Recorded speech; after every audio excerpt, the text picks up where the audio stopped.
வாழ்க வையகம் வாழ்க வையகம் வாழ்க வளமுடன்.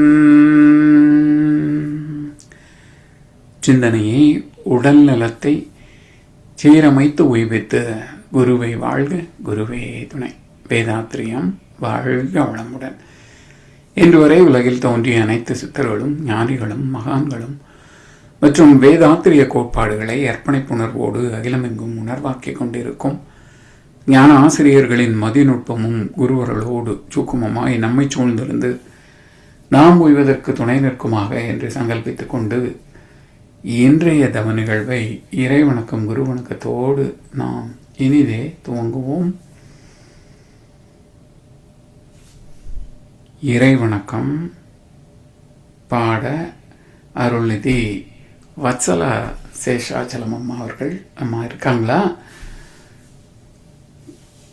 குரு வணக்கம் பாட அருள்நிதி ஜமுனா ராணி அம்மா அவர்கள். வாழ்க வளமுடன்.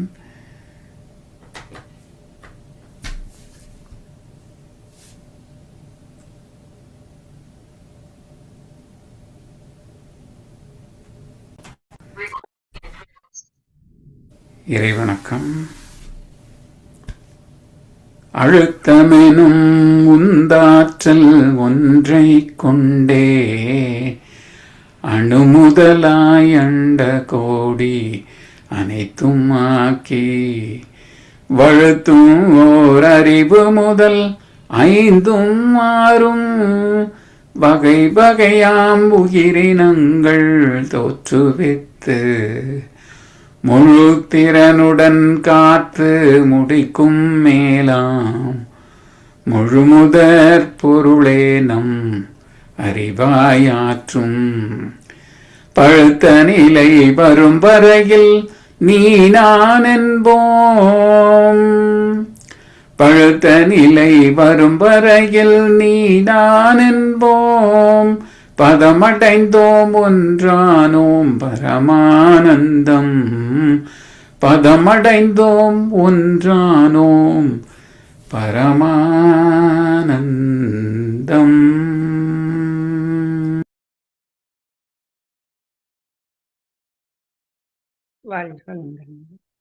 குரு வணக்கம். அண்டமதில் உருவெடுத்து அறிவை பெற்று அவ்வறிவு ஒன்று முதல் ஆறதாகி கொண்ட மேலாம் எவ்வுருவில் குறிப்பில்லாமல் கோடான கோடி எண்ணி அனுபவித்து கண்ட பலன் என்னை எறிய நினைந்தேனப்போ கருத்துணர்த்தி கனல் மூட்டி கருவாம் ஞான கொண்டலினி ஏனும் என் மெய்யுணர்வு எழுப்பி குறித்தினை அறிவித்த குருவே அன்பே. குறித்தினை அறிவித்த குருவே அன்பே, குருவே அன்பே. வாழ்க வளமுடன்.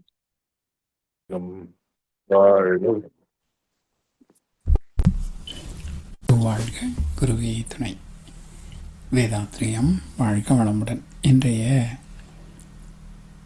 துரியாதீத தவத்தை சிறந்த முறையில் வழி நடத்தி தந்த நமது பேராசிரியர் ஞானாசிரியர் அருள்நிதி ஸ்ரீராம் ஜேபி ஐயா அவர்களும் அவரது அன்பு குடும்பத்தினரும் அருட்பெயர் ஆற்றல் கருணையினால் உடல் நலம் நீளாயுள் நிறை செல்வம் உயர் புகழ் மெய்ஞானம் ஓங்கி வாழ்க வளமுடன், வாழ்க வளமுடன், வாழ்க வளமுடன்.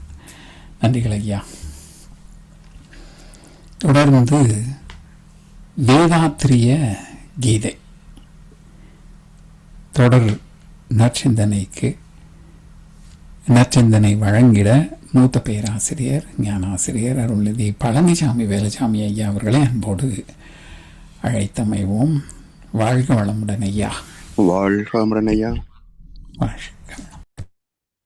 வாழ்க வையகம், வாழ்க வையகம், வாழ்க வளமுடன்.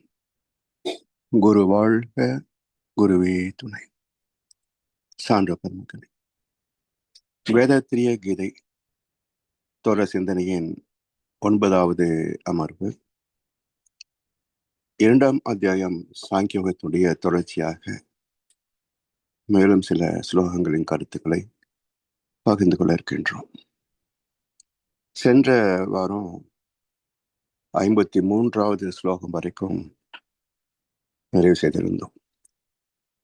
அதாவது, பொருட்களை கேட்டு கலங்கும் உனது அறிவு ஆத்மாவின் கண் அசையாது உறுதி பெறும் போது நீ யோகம் அடைவாய். மகர்ஷி அவர்கள் இதே கருத்தை ஒரு பாடலிலே தருகிறார். சிந்தையை அடக்கியே சும்மா இருக்கின்ற சீர் அறிய செய்த குருவே, அந்த நிலைதனில் அறிவு அசைவற்றிருக்க பெரும் ஆனந்தம் பொங்குதங்கே. இந்த பெரும் உலகமிசை எடுத்த பல பிறவிகளின் இறுதி பயனாகிய சந்ததமும் என்னை மறவாத சாந்த வாழ்வழித்தோய். என் சந்தோஷ செய்தியதுவே. சிந்தை கடந்த 6 தலைமுறைகள் பிறகு நம்முடைய அனுபவங்கள் எல்லாவற்றையும் பதிந்திருக்கின்ற ஜீவாத்மா.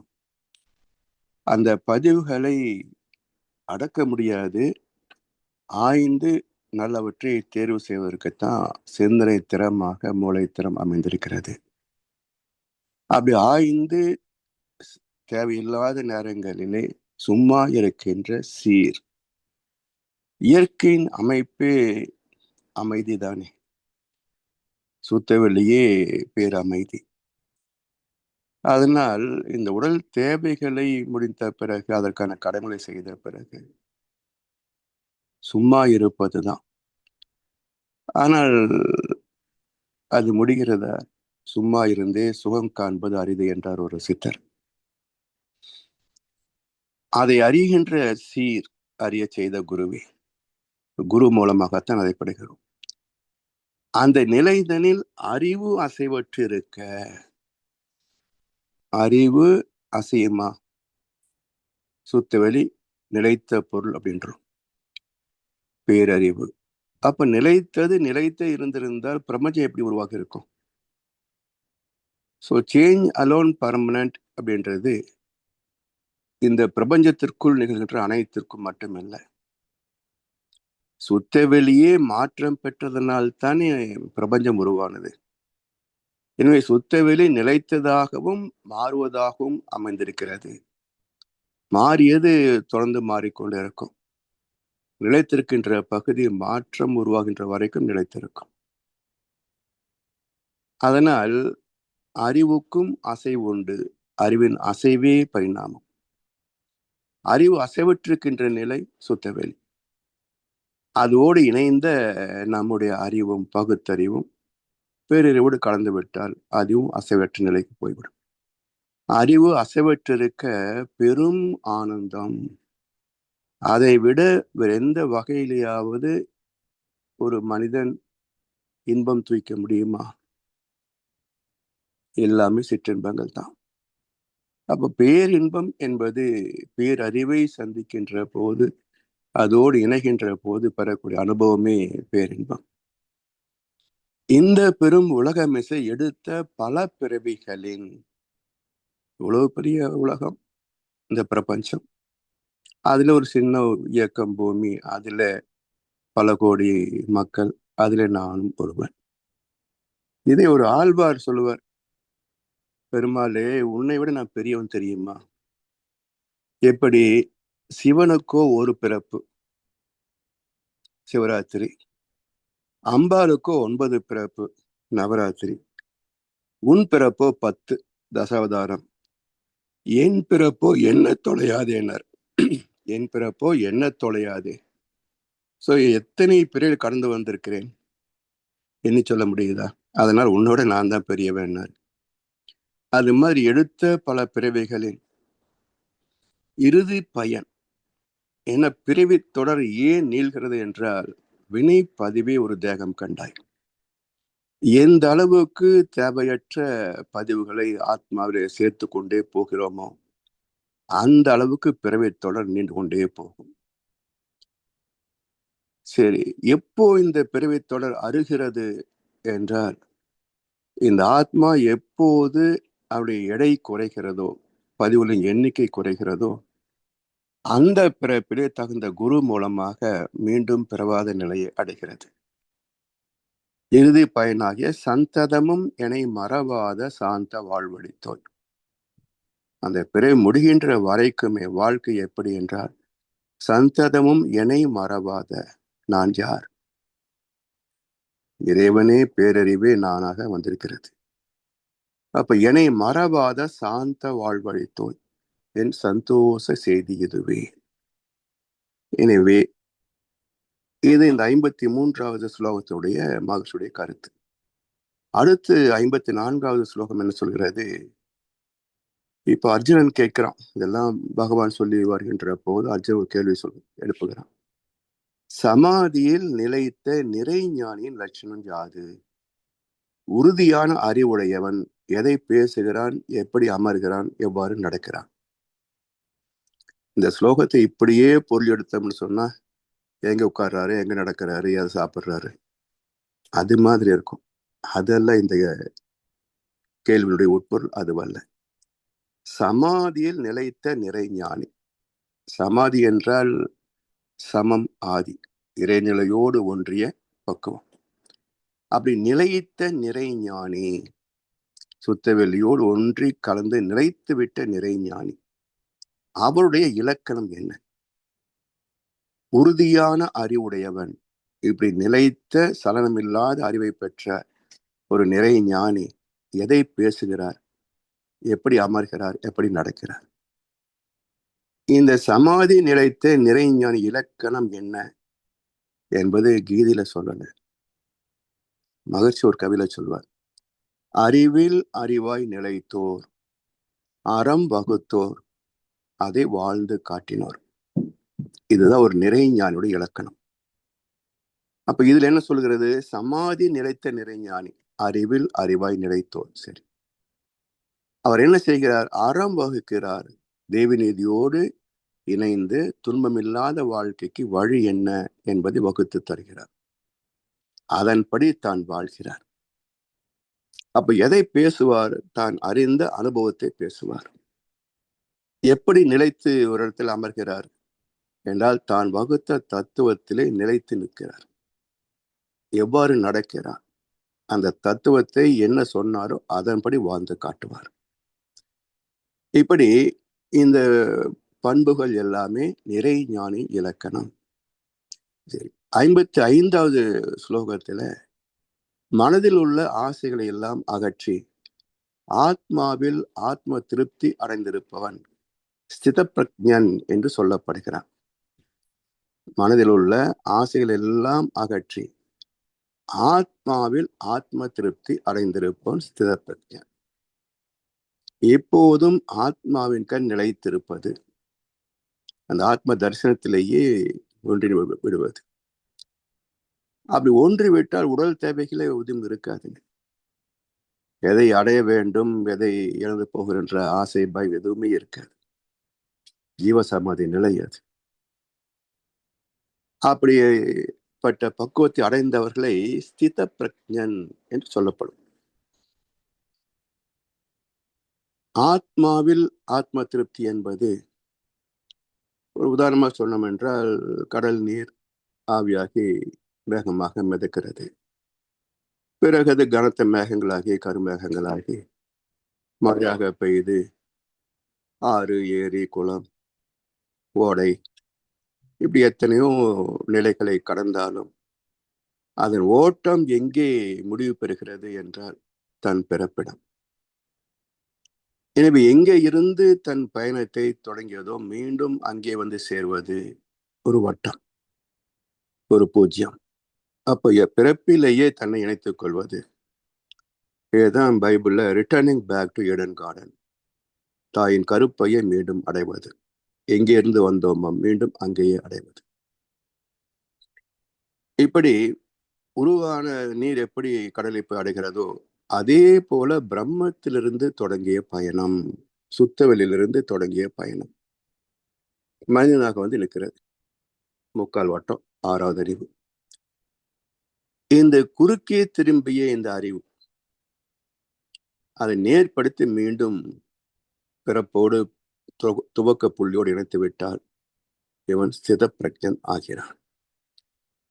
அந்த நிலை அடைகின்ற வரைக்கும் ஆசைகளும் அடங்குவதில்லை, இவன் செயல்படுகளும் ஓய்வு பெறுவதில்லை, தொடர்ந்து ஓடிக்கொண்டே இருப்பான். அந்த பக்குவத்தை பெற்றவனை ஸ்தித பிரஜன். ஸ்தித என்றால் ஸ்டெட் ஃபாஸ்ட், உறுதியாக நிலைத்திருக்கின்ற தன்மை ஸ்தித. பிரஜன் என்பது பிரஜானம் பிரம்மம் சொல்றோம் இல்லையா வேத வாக்கியத்துல. அப்ப பிரஜை என்பது உணர்வு, அதிலே நிலைத்த தன்மை பிரஜானம் பிரம்மம். அப்போ ஸ்தித பிரஜன் என்றால் பிரம்மத்திலே நிலைத்திருப்பவன், சுத்தவெளியோடு சமாதி நிலை அடைந்த பக்குவம். அப்படி அடைந்து விட்டால் அவனுக்கு வேறு எதுவும் தேவையில்லை. ஆசைகள் அனைத்தும் அடங்கிய பிறகு அற்றது பற்று என உற்றது வீடு என்று சொல்வார்கள் இல்லையா, அந்த நிலை. அடுத்து 56, 57 2 ஸ்லோகங்கள். துன்பத்தில் துடியாத, இன்பத்தில் நாட்டமில்லாத, பற்று அச்சம் சினம் அற்ற உறுதியான உள்ளத்தை உடையவன் முனி. எவன் ஒருவன் பற்றிலனாய் நலம் தருவதை அடைந்து மகிழாதும் துன்பம் தருவதை அடைந்து நொந்து கொள்ளாமலும் இருப்பானோ அவன் அறிவால் உறுதி பெற்றவன் என்று அறிக. துன்பத்தில் துடியாத, இன்பத்தில் நாட்டமில்லாத, இரண்டுமே உடலளவு அனுபவங்கள் தானே. இந்த இன்பத்தின் நாட்டம், துன்பத்தின் பயம், இந்த ஆசை பயம் 2 தானே ஜீவன்களின் வாழ்க்கையின் அடிப்படையே. மனிதனின் வாழ்க்கை அடிப்படையும் அதே தானே. அதனால் வரக்கூடியது பற்று அச்சம் சினம். சம்பாதிச்சதெல்லாம் தொலைஞ்சு போயிடுமோ, காப்பாத்திக்கணுமேன்ற போது பற்று அச்சம். யாராவது அதுக்கு இடையூறு செய்தால் அவர் மீது ஏற்படுகின்ற சினம். இப்படி 6 குணங்களும் பார்த்தோம் என்று சொன்னால் இந்த ஆசை பயம் என்ற 2 பரிமாணங்கள் தான், வேறு வேறு பரிமாணங்கள் தான். உறுதியான உள்ளத்தை உடையவன் முனிவன், அனைத்தும் துறந்த நிலை முனி. எவன் ஒருவன் பற்றிலனாய், எது மீதும் பற்று கிடையாது, நல்லது நடக்கணும்ன்ற ஆசையும் கிடையாது, கெட்டது நடந்துருமோ என்ற பயமும் கிடையாது. இது வந்தா என்ன, அக்செப்ட் ஆஸ் இட் இஸ், வருவதை அப்படியே ஏற்றுக்கொள்ளக்கூடிய மனப்பக்குவம். வெற்றிகளில் பெருமை பாராட்டாமலும் தோல்விகளில் தோண்டு போகாமலும் எப்போதும் சமநிலையில் இருக்கின்ற ஒரு ஞானம், அவன் தான் ஸ்தித பிரஜன் என்று சொல்கின்றோம். சரி, இதுல ஒரு முக்கியமான கருத்து, நலம் தருவதை அடைந்து மகிழாமலும் துன்பம் தருவதை அடைந்து நொந்து கொள்ளாமலும், 2 சமமாக பாவிக்கணும். அப்ப உடல் என்ற அந்த பற்றை கடந்து ஆத்ம தரிசனத்தில் நிற்கின்ற போதுதான் இந்த உடல் சார்ந்த தேவைகள், அதனால் ஏற்படக்கூடிய, நம்ம சமுதாயத்தில் கடமைன்னு சொல்கிறோம், ஆனா இதுவும் ஒரு வகை கடமை தான். எப்படி என்றால் அந்த பாசிட்டிவ் எனர்ஜி இறைவனோடு ஒன்றி நிற்கின்ற போது இறைவனுடைய அந்த தெய்வீக அன்பு கருணை, அந்த அலைகள் எல்லாம் இவர் மூலமாக எங்கே இவர்கள் இருக்கிறார்களோ அந்த இடத்திலே பார்வை கொண்டே இருக்கும். இப்ப ஜீவ சமாதி அடைந்த திருத்தலங்களுக்கு போகிற போது அந்த சித்தருடைய ஞானம், அவருடைய அமைதியான நிலை, இதெல்லாம் எளிதில் சாத்தியமாகுது இல்லையா? அப்ப இதுவும் ஒரு வகை தொண்டு தானே. எனவே கடமைகளை பொருள் அளவிலே உற்பத்தி செய்கின்ற கடமைகளாக மட்டும் இல்லாமல் ஆத்மாவை சாந்தப்படுத்தக்கூடிய கடமையும் ஒரு வகை தொண்டுதானே. அந்த கடமையை செயலற்ற நிலையிலே செயல் செய்வது என்று செய்வதுதான் ஜீவ சமாதி நிலை. இந்த பக்குவத்தை எப்படி அடைய முடியும் என்றால் தியானம். தியான் என்றால் நினைவுகள், எண்ணங்கள், சிந்தனைகள். தியான என்றால் சிந்தனை அற்ற நிலை, எண்ணம் அற்ற நிலை. அப்ப தியானம் செய்வதற்கு பழக வேண்டும். தியானத்தின் உச்சம் பூர்ண சரணாகதி. நடுநிலை அறிவை பெற்றவன் நல்லதை நினைத்து பெருமைப்படுவதும் இல்லை, துன்பத்தை நினைத்து வருந்துவதும் இல்லை. இரண்டையுமே ஈஸ்வர பிரசாதமாகவே ஏற்றுக்கொள்கிறான். 58வது ஸ்லோகம், ஆமை தன் அவயவங்களை அடக்கிக் கொள்வது போல் பொருட்களிடத்திலிருந்து பொறிகளை முழுதும் உள்இழுக்க வல்லவனுக்கு நிறை ஞானம் நிலை பெறுகிறது. ஆமை போல் 5 அடக்கு என்று சொல்வார்கள். என்றால் ஆமை நமக்கு காட்டுகின்ற தத்துவம் என்ன என்றால், இந்த பொறி புலன்கள் இவை இல்லாமல் ஒரு உடல் வாழ முடிவதில்லை இயல்பான வாழ்க்கையில. அதற்காக அதுவே வாழ்க்கை என்று மாற்றிக்கொள்வதா? வாழ்க்கை தேவைகளுக்கு என்று உழைப்பு. இந்த நிலை மாறி இப்போதைக்கு இருக்கின்ற உலக முறை பார்த்தோம்னு சொன்னா உழைப்பதே வாழ்க்கையாக மாறி போச்சு. அப்ப வாழ்க்கை தேவைகளுக்காக உழைப்பது என்ற நிலை மாறி உழைப்பதே வாழ்க்கை என்று மாறிவிட்டால் பிறகு வாழ்க்கை என்பது என்ன இல்லையா? அதாவது யாருக்காக வாழ்கிறோம்? பிறந்தோம், அம்மா அப்பா படின்னு கொண்டு போய் ஸ்கூல்ல தள்ளி விட்டுட்டாங்க. அதுவும் முதல்ல 5 வயசுல கொண்டு விட்டுட்டு இருந்தாங்க. இப்போ அது வரைக்கும் பொறுக்க முடியல நம்முடைய கல்வி நிறுவனங்களுக்கு. பிறந்த உடனே 1 வருஷமா 2 வருஷம் பரவாயில்ல, கொண்டு வீட்டுக்கு நாங்க பாத்துக்கிறோம், மாண்டசோரி. இப்படி இது சோறு தான். இந்தியில சோறு அப்படின்னா திருட்டு. இது ஒரு வகை திருட்டு தானே. நீங்க சூட்காசு மட்டும் கொடுத்துருங்க, நாங்க குழந்தைய பாத்துக்கிறோன்றது. இப்படி படிச்சு யாருக்காக படிக்கிறோம்? என் அறிவை மேம்படுத்தி கொள்ளணும்னு நம்ம படிக்கிறோமா, இல்லை வாழ்க்கையில ஒழுக்கத்தை பின்பற்றணுக்காக படிக்கிறோமா? எதை படிக்கிறோம்? யாருக்காக படிக்கிறோம்? ஒரு வேலைக்காக.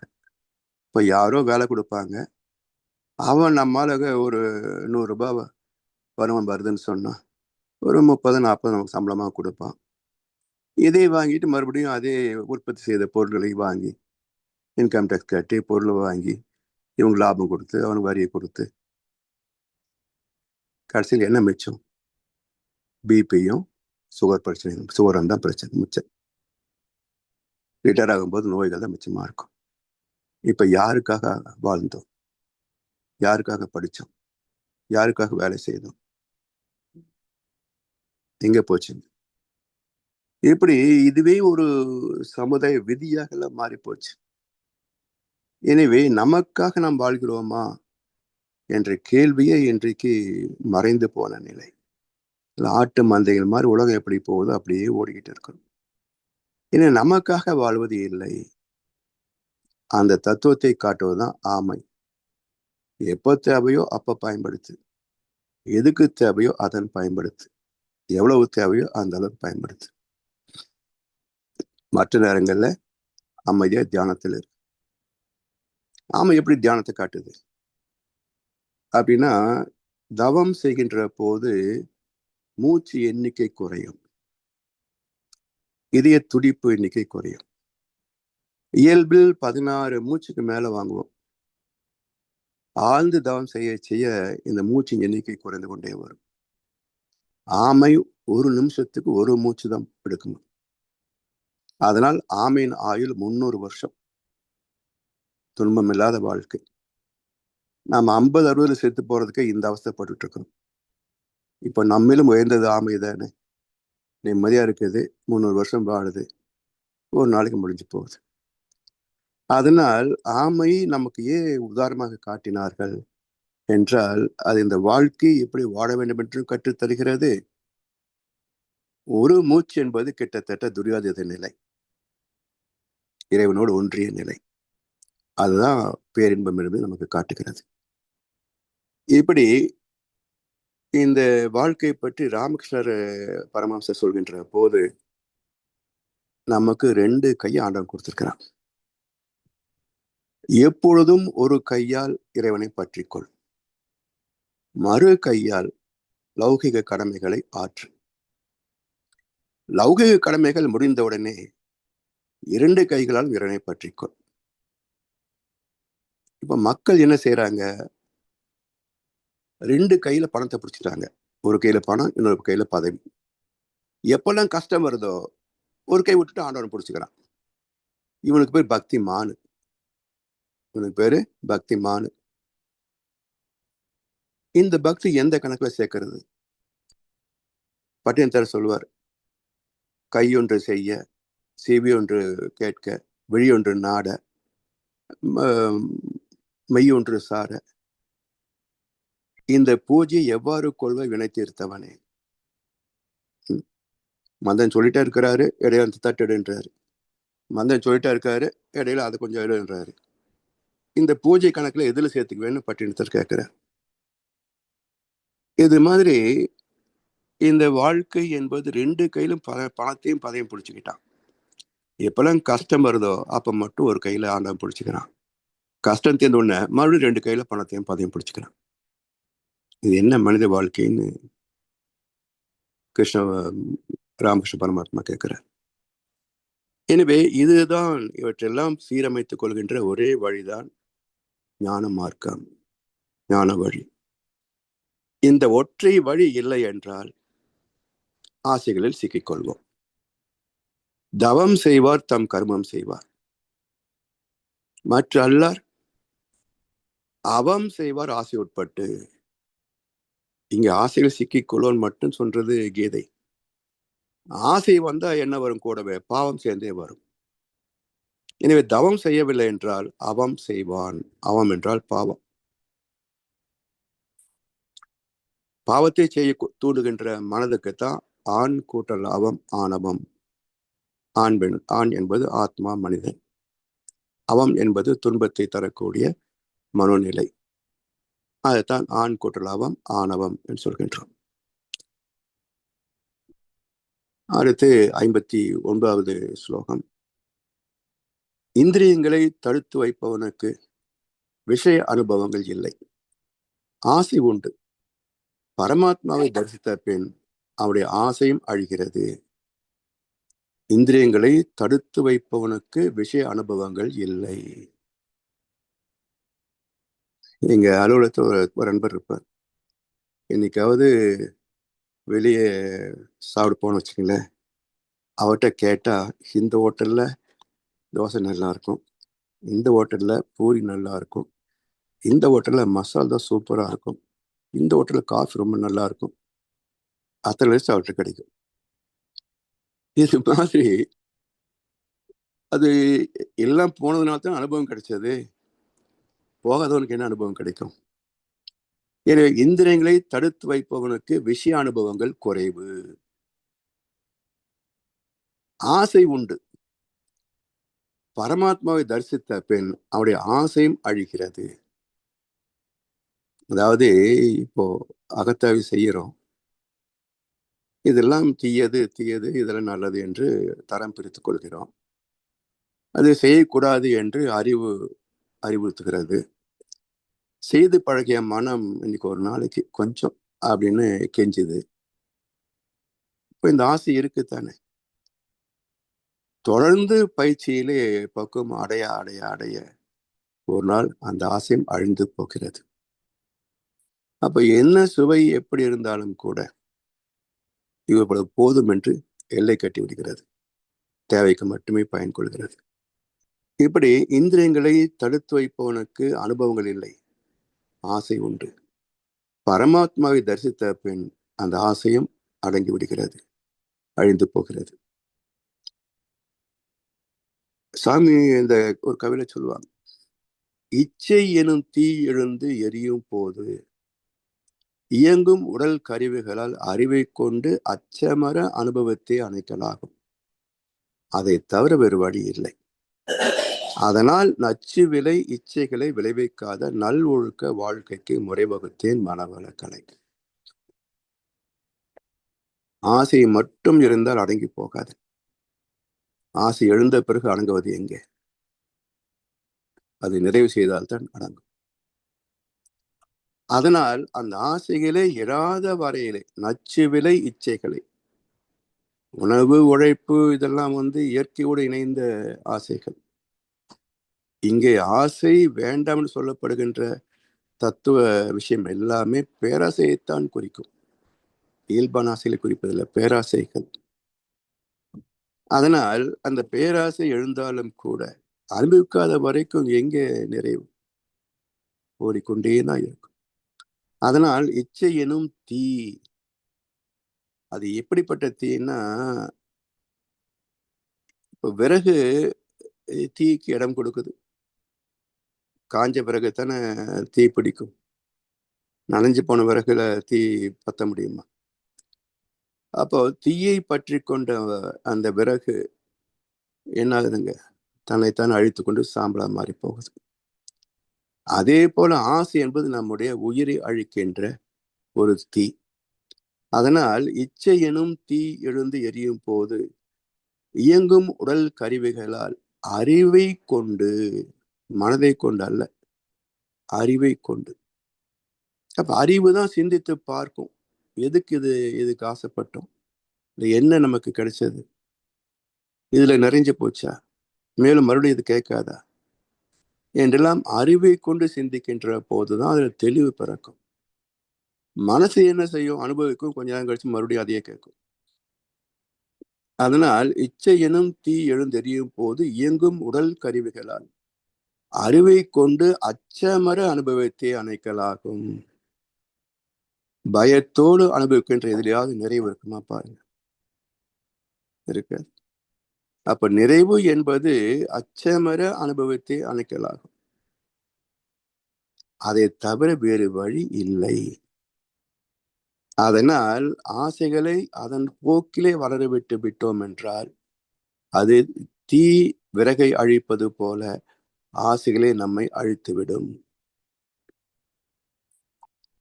ஆசைப்படப்பட அதனுடைய வழிகளை சிந்திக்கிறான். நேரம் காலம் இல்லாம அந்த அதை பெறக்கூடிய வழிகளை உழைக்கிறான். ஒரு நாள் ஆயுள் குறைஞ்சு போய் அற்பாயுளாக போய் சேர்ந்துடுறான். இப்ப ஆசை என்ன பண்ணுச்சு? உயிரை அழித்தது, வாழ்க்கை நீளத்தை, ஆயுளை குறைத்தது. அப்ப ஆசை அழிவுக்குத்தான் வழிகாட்டுமே தவிர ஆசை நிறைவுக்கு வழிகாட்டாது. ஆனால் தான் இந்த ஆசை எங்க திருப்பணும் என்றால் இறைவன் மீது திருப்பு என்பார் வள்ளுவ பெருந்தகை. ஆசைகளை பற்றி கொண்டிருக்கதா மனசு? அப்ப பற்றற்ற இறைவன் மீது அதை திருப்பு, இறைவனை பற்றிக்கொள். எதுக்கு? இந்த பற்றுகளை விடுவதற்கு. பற்றுக பற்றற்றான் பற்றினை அப்பற்றை பற்றுக பற்றுவிடற்கு. எனவே நச்சு விலை இச்சைகளை விளைவிக்காத நல் ஒழுக்க வாழ்க்கைக்கு முறை வகுத்தேன். ஒழுக்கம் மட்டும் இல்லை, நல்ல ஒழுக்கம். அப்படின்னா முழுமையானது, குறையில்லாத ஒழுக்கம். அதற்கான வாழ்க்கைக்கான வழி என்ன என்றால் வேதாத்திரியம், மனவளக்கலை பயிற்சிகள். அடுத்து 60வது ஸ்லோகம். நெறி நிற்கும் நல் அறிஞனுடைய மனதையும் கொந்தளிப்புள்ள இந்திரியங்கள் பலவந்தமாக பற்றி எடுக்கின்றன. நெறி நிற்கும் நல் அறிஞனுடைய மனதையும் கொந்தளிக்கின்ற இந்திரியங்கள் பலவந்தமாக பற்றி இழுக்கின்றன. ஒரு பொருளை பார்க்கிறோம், அப்படியே உலகத்தை சுற்றி வருகின்ற போது பலருடைய வாழ்க்கை தரங்களை, அனுபவ பொருட்களை பார்க்கிறோம். சில பேர் பார்த்துட்டு வந்துடுவாங்க, சில பேர் எங்க போனாலும் அங்க ஒரு பொருள் வாங்கிட்டு வந்து வீட்டில் வச்சிருவாங்க. எதுக்குன்னா ஞாபகார்த்தமா இருக்கட்டும், மீனும் வாங்கிட்டு வந்து அப்படிம்பாங்க. ஞாபகம் தான் உள்ளே இருக்கே கர்மயத்துல, அப்போ கொண்டு செவுத்துல மாட்டாட்ட வீட்டில் வைக்காட்ட என்ன. அப்போ எதை பார்த்தாலும் அது நமக்கு இருந்தா நல்லா இருக்குமே என்று வாங்கி வாங்கி வீட்டை நடிச்சுறாங்க பாருங்க. இது நல் அறிஞருடைய மனதையும் இதே ஆசைகள் வச்சிருக்கும், கொஞ்சம் குறைவா இருக்கும். அதனால் ஞான மார்க்கத்தில் பயணிக்கின்ற அறிஞருடைய மனதை கூட இந்த இந்திரியங்கள் புலன்கள் பற்றி இழுக்கும். அப்ப எப்பெல்லாம் இந்த புலன் பற்றி நம்ம இழுக்கிறதோ அப்பெல்லாம் இறைவனை பற்றி கொள்வது, நெஞ்சுக்கு நிம்மதி, ஆண்டவன் சந்நிதி. அதனால் கடமைகளை தவிர மற்ற நேரங்களிலே ராமகிருஷ்ணர் சொன்னது போல 2 கைகளாலும் இறைவனை பற்றி கொண்டால்தான் இந்த 24 மணி நேரத்தை ஓட்ட முடியும். இல்லை என்றால் ஒவ்வொரு நாளும் நமக்கு குருச்சேத்திரம் தான். அடுத்து 61 64 வரைக்கும் 4 ஸ்லோகங்கள். யோக நிஷ்டன் அவைகளெல்லாம் அடக்கி என்னை பரகதியாக கொண்டிருக்கிறான். யோகத்தில் நிலை பெற்றவன் இந்த ஆசைகள், இந்த தடுமாற்றங்கள் இவற்றெல்லாமே அடக்கி இறைவனையே பரகதியாக, அல்டிமேட் எண்ட், பரகதி, கடைசியான இறுதி முடிவாக பற்றி கொள்கிறான். இந்திரியங்களை வசமாக்கியவனுக்கு அறிவு நிலை பெறுகிறது. அதாவது வெளியே போகின்ற மனம் அனுபவங்களை, ஆசைகளை பற்றி கொண்டு வருகிறது. அப்ப கண்களை மூடினாலே பல ஆசைகள் அற்று போகும். இப்போ கண்களை எதற்கு படைத்தான் ஆண்டவன்? பாதுகாப்புக்கு, தேவைக்குத்தானே. இப்போ நாள் முழுவதும் யூடியூப், வாட்ஸ்அப்பு, ஃபேஸ்புக்கில் ஓட்டுறோம், இதெல்லாம் எதுக்காக? ஒரு முறை பழகிட்டோன்னு சொன்னான், அடிக்ஷன். ஏதோ மது, சிகரெட் இது போன்றது தான் அடிக்ஷன் கிடையாதுங்க. இந்த செல்போன் அடிக்ஷன் தான். இது ஏதோ ரிட்டையர்ட் லைஃப், ஏதோ பொழுதுபோக்குறவங்களும் பரவாயில்ல. ஆனா இளமை பருவத்திலே, மாணவ பருவத்திலே இதெல்லாம் ஆளாயிட்டோம்னாக்க வளர்ச்சிக்கான நேரம் குறைந்து போகும் இல்லையா? அதனால் இந்த உலகம் ஒரு பொருளாதார மையம் கொண்ட உலகம். யார் எப்படி போனாலும் பரவாயில்ல, நமக்கு லாபம் வருதா அப்படின்ற உலகம். அதனால் தேவையற்ற பொருள் பல பெருக்கி வாழ்வில் தேவைகள் பெருகி துன்பங்களை மழிய கண்டோம். இந்த துன்பத்தை விற்பனை செய்பவர்கள் யார்? ஒரு பொருளை வாங்குற போது அக்சசரிஸ்ன்னு சிலது கொடுப்பான், டூஸ் அண்ட் டோன்ட்ஸ் பேம்ப்ளெட் கொடுப்பான். இதுல இன்டைரக்டா கொடுக்கறது என்ன அப்படின்னா, அந்த பொருளை பற்றிய கவர்ச்சி, மயக்கம், நட்டம், இவை எல்லாமே அந்த லிஸ்ட்ல இருக்காது, கண்ணுக்கு தெரியாது. இவையெல்லாம் மறைமுகமாக நமக்கு கொடுக்கப்படுகின்ற அட்டாச்மெண்ட்ஸ். அப்ப இதை புரிந்து கொண்டோம் என்று சொன்னால் பல பொருட்கள் நமக்கு தேவையில்லை. அப்போ தேவைகளை சுருக்கி கொண்டோம் என்றால் அதுவே ஒரு வகை பக்குவம், ஆன்மீகத்திற்கான ஒரு வகை பக்குவம். எனவே யோக நிஷ்டன் அவைகளெல்லாம் அடக்கி என்னை பரகதியாக கொண்டிருக்கிறான். இந்திரியங்களை வசமாக்கியவனுக்கு அறிவு நிலை பெறுகிறது. பொருட்களை நினைப்பதால் பற்று உண்டாகிறது. பற்று ஆசையாக பரிணமிக்கிறது. ஆசை சினமாக வடிவெடுக்கிறது. சினத்தால் மனக்குழப்பம், குழப்பத்தால் நினைவின்மை, நினைவு நாசத்தால் புத்தி நாசம், புத்தி நாசத்தால் ஆள் அழுகிறான். ஒண்ணுக்கு ஒண்ணு. Thought becomes action, action becomes habit, habit becomes character, character becomes personality, personality decides destiny. எல்லாம் ஒண்ணுக்கு ஒண்ணு தொடர்புடையதுதான். அதனால் எண்ணமே அற்றுவிட்டால் ஆசையும் இல்லை, கோபம் இல்லை, கவலையும் இல்லை, ஒண்ணுமே கிடையாது. எண்ணத்தின் பல்வேறு பரிமாணங்கள் தானே இத்தனை பேர் வச்சு குணங்களாக பேசுகிறோம். அப்போ எண்ணத்தின் காரணம் என்ன? பதிவுகளின் காரணம் அனுபவங்கள். அப்ப எந்த அளவுக்கு அனுபவங்களை குறைத்துக் கொள்கிறோமோ அந்த அளவுக்கு ஆசைகளும் மலரும் நினைவுகளும் குறையும். நினைவுகள் குறைந்து விட்டால் மிச்சம் நோ மைண்ட் ஸ்டேட், நிலைத்த அறிவு தான்.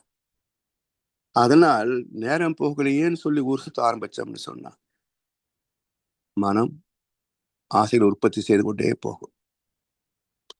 அதனாலதான் மகிழ்ச்சி சொல்லுவாங்க, the beauty of nature is all around. உலகத்துல எத்தனையோ அதிசயங்கள் இருக்கும். ஒவ்வொரு நாட்டில ஒவ்வொரு தெருவில் பார்க்கிற போது வேறு வேறு வகைப்பட்ட அழகுகள் இருக்கத்தான் செய்யும். The beauty of nature is all around, but the secret of nature is within you. எல்லாம் ஒன்றும் இல்லை, இல்லை என்ன இருக்கு அப்படின்ற தெளிவு, ஆசை இன்மை எப்போ வரும்? Within you. நமக்குள் உயிரை அறிகின்ற போது, அறிவிலே நிலைக்கின்ற போது ஏற்படுகின்ற பக்குவம் இந்த மன இயக்கத்தை கட்டுப்படுத்தும். அதனால பிரத்யாகார வெளியே போகிற மனசை கொஞ்சம் நிறுத்தணும். அதை நமக்குள்ளாகவே நிலைநிறுத்தி பழகிவிட்டால் அதுவே தியானம், தபம். இப்படி ஆசைகளே பொருட்களை நினைப்பதால் பற்று உண்டாகிறது, பற்று ஆசையாகிறது, ஆசை தடைப்பட்டால் சினம், சினத்தால் எதையுமே தெளிவா சிந்திக்க முடியாது. ஏன்னா கோபம் வருகின்ற போது, கவலை வருகின்ற போது மூளையினுடைய அந்த சென்சார், அந்த ஆராய்கின்ற பகுதி இருக்கு பாருங்க, அது சரியா வேலை செய்யாது. அதனால்தான் கோபம் வருகின்ற போது என்ன செய்யறோம், என்ன பேசுறோன்றது நமக்கு கணிக்க முடியாது. செய்த பிறகு யோசிச்சு பார்த்தா, விளைவு கவனிச்சு பார்த்தோம்னு சொன்னாக்க ஒரு செகண்ட் ஏமாத்திட்டுமே சார் அப்படின்னு தோணும். எனவே அந்த ஒரு வினாடி தவறுகின்ற செயல் ஒரு கொலை செய்யறதுக்கு எவ்வளவு நேரமாகுங்க? ஒரு நிமிஷத்துல வெட்டிடுறா, கொண்டுடுறான். மரண தண்டனை, ஆயுள் தண்டனை விளைவிச்சா சொன்னா எத்தனை காலம் சிறையில வருத்தப்படுகிறோம். அந்த ஒரு நிமிஷம் நான் கேர்ஃபுல்லா இருந்திருந்தா இந்த சிரமம் வந்திருக்காது அப்படின்னு வருத்தப்படுறாங்க இல்லையா? அதனால் இந்த மனம் தன்னுடைய பாவங்களை செய்வதற்கு ஒரு நிமிஷம் போதும். அதனால தான் வாழ்க்கையை குருச்சேத்திரம். வெற்றி அவள் எளிதில் கிட்டி விடாதுங்க. சினத்தால் குழப்பம் வந்தா எதை நம்ம தெளிவாக சிந்திக்க முடியும்? அது மட்டும் இல்லை, ஏற்கனவே பெற்ற அறிவுரைகள் கூட நமக்கு அப்ப நினைவுக்கு வராது. அதனால்தான் உயிரை காக்கின்ற நேரத்துல பிரம்மாஸ்திரம் மறந்து போகும் கர்ணனுக்கு. அந்த பிரம்ம வித்தை ஏன் மறந்து போகுது என்றால், உணர்ச்சி வயப்பட்டால் எப்படி எக்ஸாம் ஹாலுக்கு போனா படிச்சு மறந்து போயிடும். ஹால் விட்டு வெளியே வந்த உடனே இதுதானே ஆன்சரு அப்படின்னு நினைவுக்கு வரும். ஏன் அப்ப அங்க வந்திருந்தா மார்க் கிடைக்கும், வெளியே வந்து நினைவுக்கு வந்ததுல என்ன கிடைக்கும்? அப்ப ஏன் அங்க மறந்து போச்சு, இங்க நினைவுக்கு வந்தது என்றால் அங்க தேர்வு என்ற பதட்டம். ஆனால் படிச்சது நினைவு இருந்தது, மறந்து வெளியே வரல. அந்த டென்ஷன் குறைஞ்சி வெளியே வந்த உடனே டக்குன்னு நினைவுக்கு வருது. அப்போ மூளை எதையுமே, நினைவுகள் எதுவுமே அழிந்து போவதில்லை. எந்தெந்த ஃப்ரீக்குவென்சில ரெக்கார்ட் ஆகுதோ அதே ஃப்ரீக்குவென்சியில் ரீகால் பண்ணணும். வீட்டில் அமைதியா படிச்சுட்டு எக்ஸாம் ஹாலில் டென்ஷனோட உட்கார்ந்தா படிச்சது நினைவுக்கு வராது. அப்போ அந்த டென்ஷன் வராமல் இருக்கணும்னு சொன்னா என்ன தெரிஞ்சா பதில் எடுத்து போறேன், தெரியலன்னு விட்டுட்டு போறேன், இவ்வளவுதானே. அதுதான் கர்ம யோகம். அப்போ எக்ஸாமுக்கு அன்னைக்கு மட்டும் படிச்சா இப்படித்தான் அவஸ்தை இருக்கும். எப்போதுமே படிப்பதன் கடமைன்னு படிச்சுட்டா எக்ஸாம் ஹாலில் டென்ஷனே கிடையாது. அது போல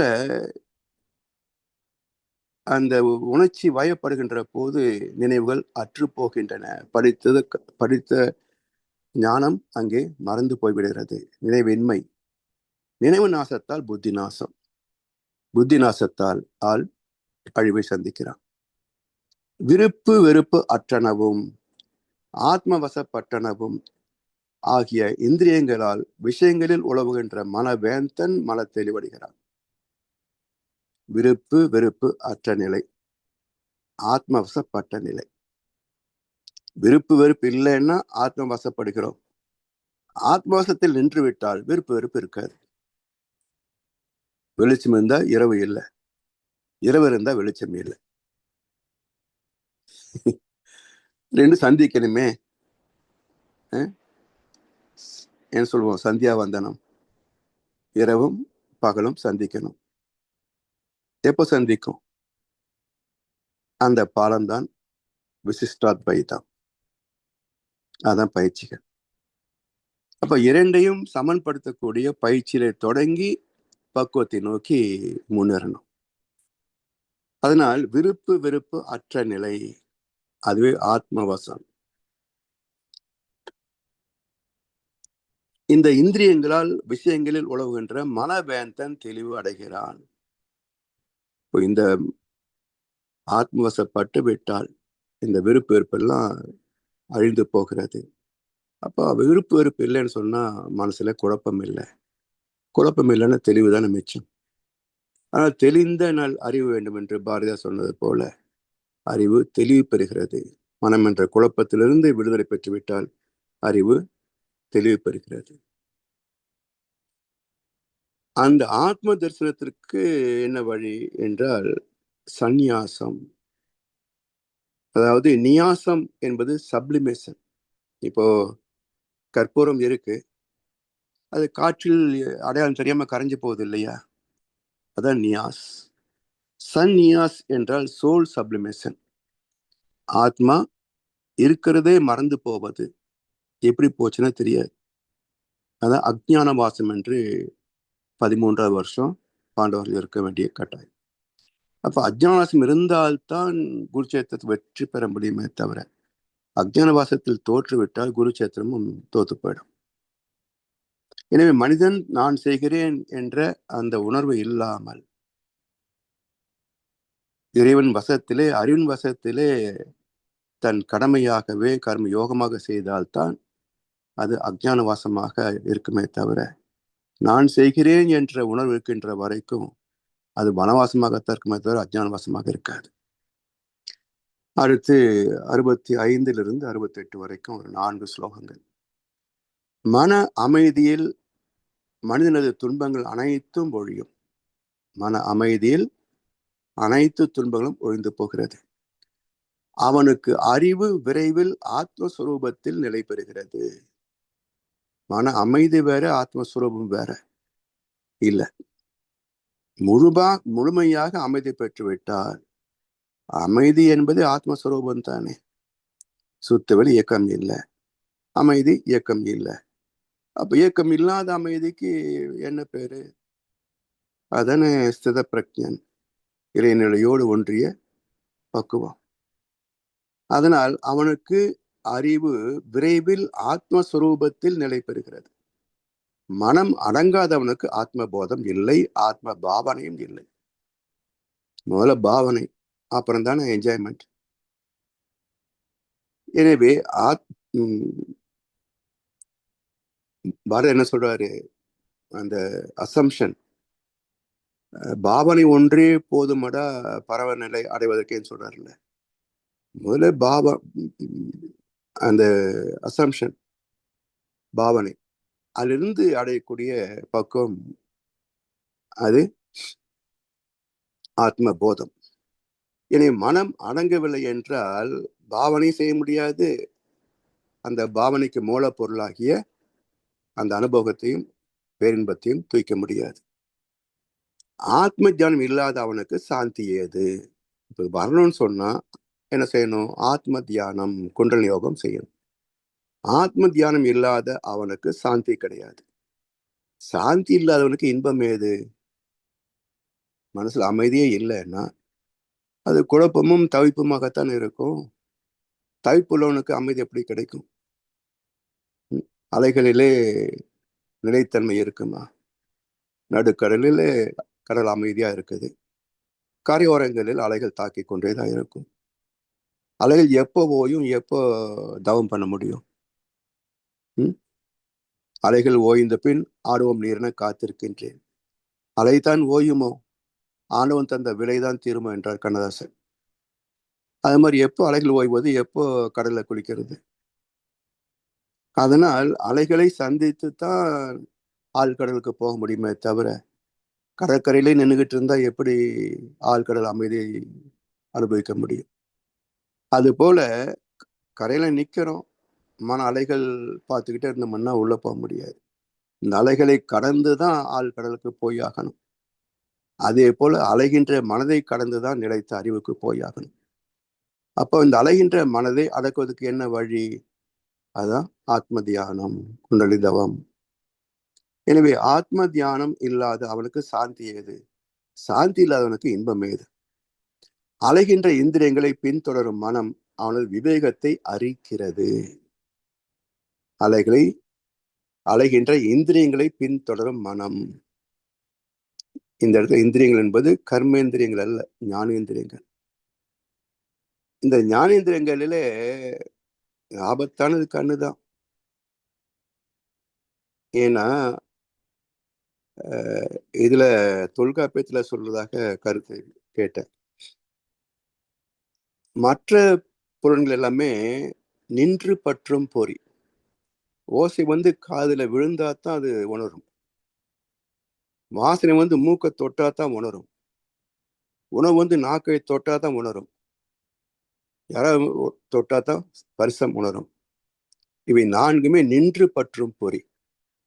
இந்த கண்கள் சென்று பற்றும் பொறி. எவ்வளவு தூரம் போகுதோ அதெல்லாம் புடுங்கிட்டு நம்ம மனசுல இருத்தி வச்சிடும், ஆசைகளாக உருவாக்கி விடும். அதனால்தான் இந்த கண்கள் இரண்டு வகையானவை. ஒன்று பாதுகாப்பு பராமரிப்புக்கு இதுதான் துணை செய்யும். இன்னொரு வகை கள்ள புலன். கண்டதெல்லாம் பார்த்துட்டு அது வேணும் இது வேணும் ஆசைப்பட்டுக்கிட்டே இருக்கும்.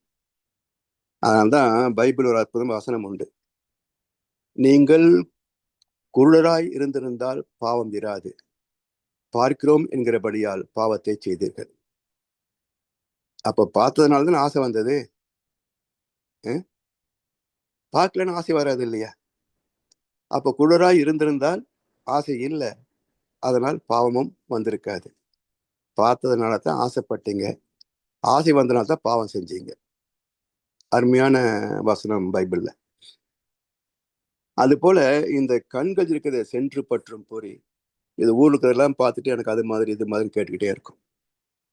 அதனால் தேவையில்லாத போது அமைதியாக கண்களை மூடி நமக்குள் தன்னை தேடுகின்ற முயற்சி, நம்முடைய உருவத்தை பாவனை செய்வது, அதுக்கு துணை செய்வதுதான் கண்ணாடி தவம். அதனால கண்களை மூடி நம்முடைய உருவத்தை நினைத்து விட்டால் ஜீவாந்தம் வெளியே போகாது. அப்போ ஜீவாந்த செலவை தடுப்பதற்கான ஒரு பயிற்சி. தடுத்தால் செலவு இல்லை, செலவு இல்லைன்னா மிச்சம் தானே, இருப்பு அதிகமாகும். ஆனா ஜீவாந்த பெருக்க பயிற்சியாக கண்ணாடி பயிற்சி மகிழ்ச்சி கொடுக்கிறார். இப்படி இந்திரியங்களை பின்தொடரும் மனம் அவனது விவேகத்தை அறிக்கிறது, அறிவனுடைய சிறப்பை அழித்து விடுகிறது. யாருடைய பொறிகள் புலன்களில் நின்று பிரிக்கப்பட்டிருக்கின்றனவோ அவனது அறிவு நிலை பெற்றுள்ளது. யாருடைய பொறிகள் புலன்களில் நின்று பிரிக்கப்பட்டிருக்கின்றனவோ அவனது அறிவு நிலை பெறுகிறது. அதாவது பொறிகளிலிருந்து புலன்கள் என்று பிரிக்கப்பட்டிருக்கின்றோம். பொறிகள் என்பது கர்மேந்திரியம், புலன் என்பது ஞானேந்திரியம். ஸோ இந்த ஞான கர்மேந்திரியங்களிலிருந்து விடுபடுதுன்னு சொன்னா வேலை செய்யாம இருக்குன்னு அர்த்தம் இல்லை. அதான் கர்மயோகத்தை அடுத்து நாம பார்க்கக்கூடிய அத்தியாயம் என்ன? ஞான கர்ம சந்நியாச யோகம். அதுல 2 கருத்து அடங்கி இருக்கு. ஒன்று ஞான சந்நியாசம், மற்றொன்று கர்ம சந்நியாசம். அதாவது கர்ம இந்திரியங்களிலிருந்து அந்த நான் என்ற எண்ணத்தை எடுப்பது, புலன் அனுபவங்களிலிருந்து நான் என்ற அனுபவத்தை எடுப்பது. எனவே உணவு சாப்பிடலைன்னா உயிர் இருக்க முடியுமா? சாப்பிட்டுதான் ஆகணும். ஆனா சுவையிலே மயங்கி போய்விட்டால் அளவுக்கு அதிகமாக சாப்பிடுவோம். அப்ப அந்த இடத்துல அவேர்னஸ் வரணும் அப்படின்னு சொன்னா மனம் சப்ரஸ் ஆகணும். அப்ப மனதை அடக்கிவிட்டால் அறிவு ஆளுமைக்கு வந்துவிடும். அதனால் யாருடைய பொறிகள் புலன்களில் நின்று பிரிக்கப்பட்டிருக்கின்றனோ அந்த அறிவு நிலை பெற்றுள்ளது, இறைவனோடு ஒன்றி விடுகிறது. இந்த ஸ்லோகத்தோடு இன்றைக்கு நாம் இறைசிவமா மணி 7:30 ஆச்சு. அருமை ஐயா. வாழ்கமுடன். தொடர்ந்து வேதாத்திரிய கீதை என்ற தலைப்பில் சிறப்பாக கீதையின் மந்திரங்களை அல்லது கவிகளை அல்லது ஸ்லோகங்களை சொல்லி அதற்கான வேதாத்திரிய விளக்கங்களை வழங்கி வந்து கொண்டிருக்கும் நமது மூத்த பேராசிரியர் ஞானாசிரியர் அருள்நிதி பழனிசாமி வேலுசாமி ஐயா அவர்களும் அவரது அன்பு குடும்பத்தினரும் அருட்பெயர் ஆற்றல் கருணையினால் உடல் நலம், நீளாயுள், நிறை செல்வம், உயர் புகழ், மெய்ஞானம் ஓங்கி வாழ்க வளமுடன், வாழ்க வளமுடன், வாழ்க வளமுடன். நன்றிகள் ஐயா. வாழ்க வளமுடன் ஐயா. அனைவருக்கும் நன்றிகள். நன்றிகள். வேதாத்திரிய பாடலும் உலக நல வாழ்த்தும் பாட அருள்நிதி குட்டி செல்வம் தீக்ஷிதா அம்மா அவர்கள், பிரம்மஞான கவி பாட அருள்நிதி ராதா ரவிச்சந்திரன் அம்மா அவர்கள். வாழ்க வளமுடன். வாழ்க வளமுடன். வேதாத்திரிய வேள்வி பாடல். ஓரில்லா நல் உலகம் ஒரு தொடிடல் சமநீதி, நேர்மையான நீதி முறை நில உலகு கோள் ஆட்சி, சிசைத பண்பாடு சிந்தனையோர் வழிவாழ்வு, சிறப்புறந்த பெண்மடிப்பு தெய்வ நீடில் வழிவாழ்தல், தேர்த்திவிழா தவித்தல் சிறுவரைக்கேள் விளையாட்டு, செயல் விளைவு உணர் கல்வி சீர்காந்த நிலவிலக்கம், பால் முழுதும் உணவு நீர் பொதுவாக்கல், பல மனங்கள் பல கடவுள் பழக்கம், ஒழித்தும்மை ஒன்றை தேர்ந்திடுதல். நன்றியா சொல்ல. நன்றியா வாழ்க. Super super. பிரம்மஞான பாடல். நிறைவெளியே தன்னிருக்க சூழ்ந்தழுத்தும் ஆற்றல், சூழ்ந்தழுத்தும் ஆற்றல், இதன் திணிவு மடிப்பு விழ சுழலும் நுண் விண்ணாம், இதன் திணிவு மடிப்பு விழ சுழலும் நுண் விண்ணாம், நிறைவெளியில் விண் சுழல நெருக்குகின்ற உரசல், நெருக்குகின்ற உரசல், நிலவெளியில் எழுப்புகின்ற நேரலைகள் காந்தமாம், நிலைவெளியில் எழுப்புகின்ற நேரலைகள் காந்தமாம், மறைப்பொருளாம் காந்தம் தன் மாத்திரைகள் நைவகை, தன் மாத்திரைகள் நைவகை, மலைக்காதீர் விண்கூட்டம் மாபூதம் ஐந்துமாம், மலைக்காதீர் விண்கூட்டம் மாபூதம் ஐந்துமாம், முறையாய காந்தனை மனமாம் உயிருடல்களின், மனமாம் உயிருடல்களின் மதி உயர்ந்து உண்மை பெற மா பிரம்ம ஞானமாம், மதி உயர்ந்து உண்மை பெற மா பிரம்ம ஞானமாம், மா பிரம்ம ஞானமாம். நன்றி ஐயா. வாழ்க வளமுடன். உலக நல வாழ்த்து. உலகமெல்லாம் பருவமழை ஒத்தபடி பெய்யட்டும், உழவரெல்லாம் தானியத்தை உவப்புடனே பெருக்கட்டும், பல தொழில்கள் புரிகின்ற பாட்டாடி உயர்த்தட்டும், பகுத்துணர்வு தொகுத்துணர்வு பண்பாட்டை உயர்த்தட்டும், கலகங்கள் போட்டி பகை கலந்து ஆட்சி நடக்கட்டும், கல்லாமை கடுவறுமை கலகங்கள் மறையட்டும், நலவாழ்வை அளிக்கும்மை நாள ஒளி வீசட்டும், நம் கடமை அறவாழ்வின் நாட்டே சிறக்கட்டும், வாழ்க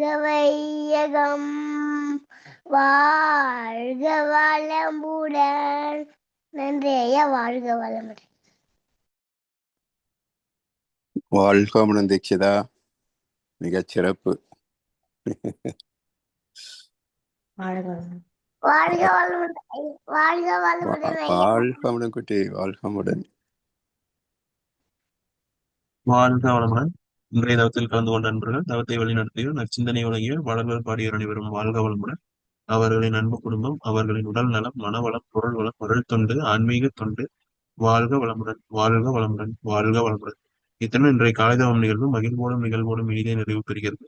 இறையர்களும் குருவர்களும் நம் அனைவரையும் எப்பொழுதும் சூழ்ந்திருந்து நம்ம இந்த இறைநல உணர் பயணத்திலே சிறந்த முறையிலே வழிநடத்தட்டும் என அனைவரையும் வாழ்த்தி வணங்கி நன்றி கூறி அமைகிறோம். வாழ்க வையகம், வாழ்க வையகம், வாழ்க